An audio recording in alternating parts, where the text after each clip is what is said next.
Hello all, welcome to this video. In this video, I am going to demonstrate the working of Bluetooth based voice control bulb.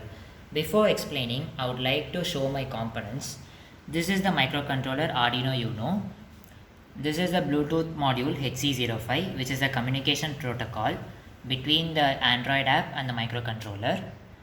And this is the relay module, and this is our output device, which is bulb.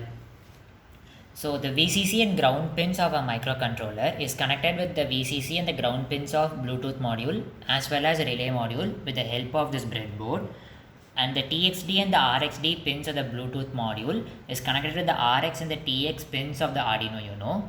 The pin number 13 of Arduino Uno, which is in line with the inbuilt LED of Arduino, is connected to the relay module, and this relay module is in turn interface with the bulb.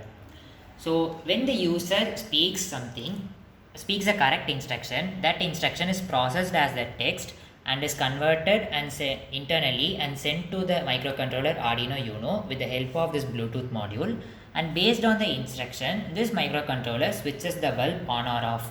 Now I am going to explain the demonstration of my project. On. So as you can see, as I said on, the speech on was processed internally into text, got converted into an instruction and sent to the microcontroller, and this microcontroller received the instruction and switched the bulb on. Now I am going to switch off my bulb. Dim.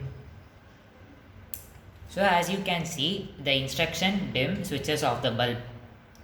In this way, we can control most of the electrical appliances with the help of Bluetooth.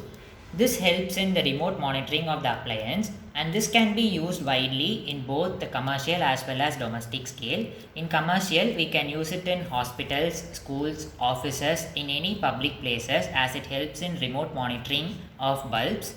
And also we have witnessed a multifold increase in the use of smartphones. So this helps in the demand for Bluetooth based voice control bulbs in domestic appliances and sectors too. Thank you for watching this video.